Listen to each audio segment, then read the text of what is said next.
ICS नहीं दे पाते थे। इंडिया में जो पहले आईसीएस बने उनका नाम था सत्यजीत।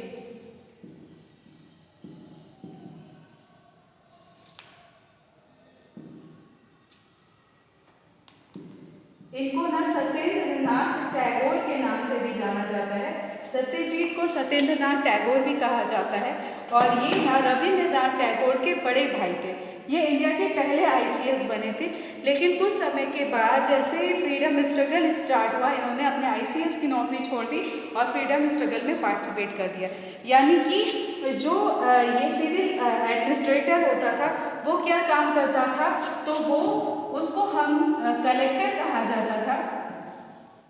जो अभी आज भी ना आईएएस को कलेक्टर ही कहा जाता है, तो उसको कलेक्टर कहा जाता था।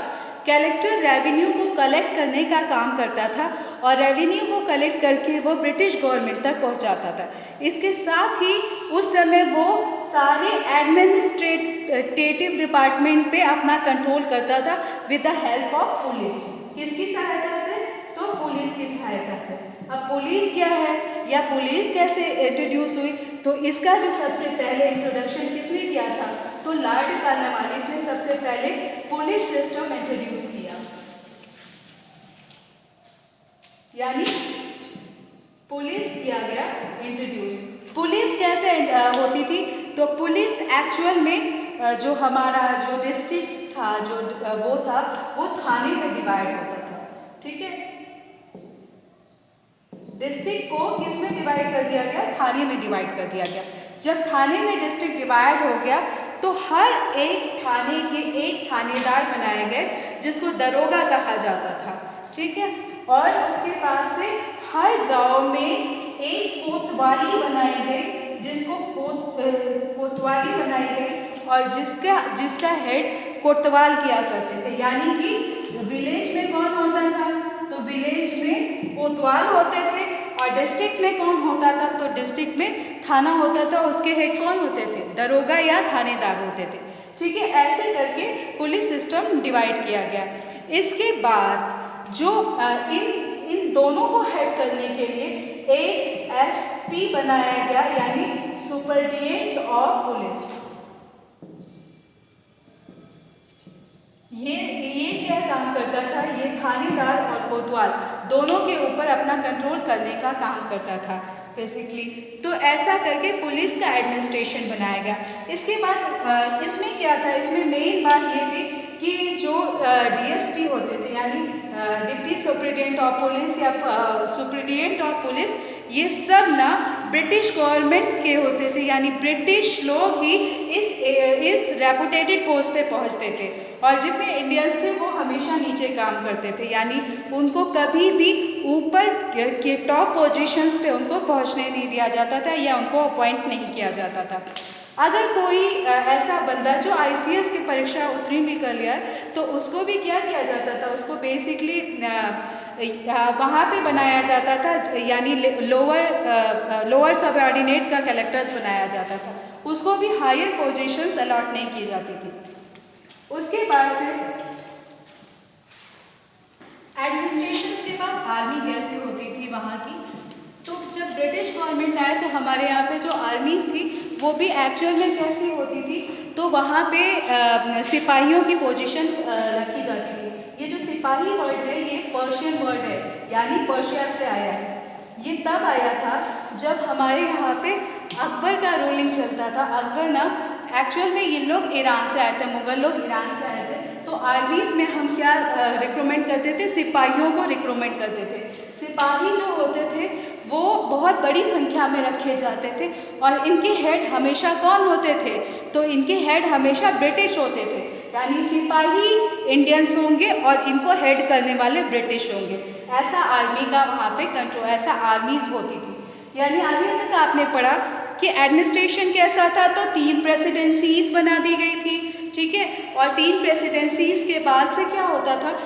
जो बंगाल है, बंगाल प्रेसिडेंसीज, उसको ज़्यादा पावर दिया गया था और बंगाल प्रेसिडेंसीज कभी कभी समटाइम्स उसके गवर्नर जनरल बॉम्बे और मद्रास प्रेसिडेंसीज पे भी रूल करते थे। ये कब से शुरू हुआ? तो जब से वॉरेन हेस्टिंग्स आए, यानी 1773 का रेगुलेटिंग एक्ट पास हुआ, तभी से ये स्टार्ट हो गया। इसके बाद से सिविल एडमिनिस्ट्रेशन में आईएएस का एग्ज़ाम होने लगा और आईसीएस के एग्ज़ाम्स को क्वालिफाई करने के बाद से जो एडमिनिस्ट्रेशन बनाया जाता था उसके थ्रू वो जो कलेक्टर्स होता था वो कलेक्ट करने का काम करता था। मीन्स वो रेवेन्यू को कलेक्ट कर रहा है और रेवेन्यू कलेक्ट कर रहा है तो फिर क्या होगा, रेवेन्यू ब्रिटिश गवर्नमेंट को दी जाती थी, इसीलिए इसको कलेक्टर कहा जाता था। और साथ में ये एडमिनिस्ट्रेटिव रोल भी प्ले करता था, एडमिनिस्ट्रेशन में अपना इन्वॉल्वमेंट रखता था। किसकी सहायता से? पुलिस कैसे होते थे? डिस्ट्रिक्ट्स में थाना होता था और थाने के हेड थानेदार होते थे। विलेज होता था तो विलेज के हेड कोतवाल होते थे, कोतवाली होती थी और उसके हेड कोतवाल होते थे। आर्मी कैसे होते थे? तो आर्मी में सिपाही के इंट्रोड्यूस होते थे, यानी सिपाहियों की भर्ती रिक्रूटमेंट की जाती थी। सिपाही एक पर्शियन वर्ड है जो मुगल एम्पायर से हमको मिला है, ठीक है। तो ये एक्चुअल में सिपाहियों की भर्ती आर्मीज में की जाती थी। लोअर लेवल पे इंडियंस की भर्ती की जाती थी और अपर्स लेवल पे ब्रिटिश लोग होते थे। तो ऐसे करके हमारा एडमिनिस्ट्रेशन चल रहा था उस टाइम में, मतलब जिस टाइम में ये आया था। उसके बाद 1813 का चार्टर एक्ट आया, ठीक है। और 1813 के चार्टर एक्ट के बाद से इंडिया में जो एजुकेशन है उस पर काम करना शुरू कर दिया गया, यानी 1 लाख रुपये पर ईयर अब क्या किया जाएगा, एजुकेशन पे खर्च किया जाएगा। और किस टाइप के एजुकेशन पे? तो इंग्लिश एजुकेशन पे खर्च किया जाएगा। तो ऐसा 1813 का चार्टर एक्ट आया था और इसके बाद से एडमिनिस्ट्रेटिव थोड़ा थोड़ा चेंज होने लगा। अब धीरे धीरे आप देख रहे हो ईस्ट इंडिया कंपनी अपना अपना रूलिंग स्टेबल करती जा रही है। एक और चीज़ हम आपको बता देते हैं कि जुडिशरी एडमिनिस्ट्रेशन कैसा था। तो जुडिशरी एडमिनिस्ट्रेशन था वो 2 तरह का होता था। पहला तो होता था कौन सा? तो पहला होता था दीवानी और दूसरा होता था फौजदारी, ठीक है। इस तरह की 2 अदालत बनाई गई थी, ठीक है। दीवानी अदालत को क्या कहते थे? दीवानी को क्या कहते थे? तो सिविल कोर्ट कहते थे। और फौजदारी को क्या कहते थे? क्रिमिनल कोर्ट कहते थे, ठीक है। ऐसे करके 2 अदालतें बनाई गई थी। तो दीवानी अदालत यानी सिविल कोर्ट में कैसे केस चलते थे?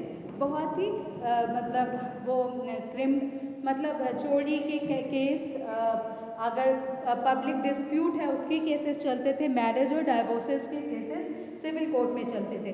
और फौजदारी यानी क्रिमिनल कोर्ट में मर्डर और फिर उसके साथ में कोई किडनैपिंग हो गया, ठीक है। इस टाइप के कोर्स जो क्रिमिनल टाइप के थे वो सब कहाँ चलते थे? फौजदारी यानी क्रिमिनल कोर्ट में चलते थे। तो ऐसा करके 2 कोर्ट्स बनाई गई थी।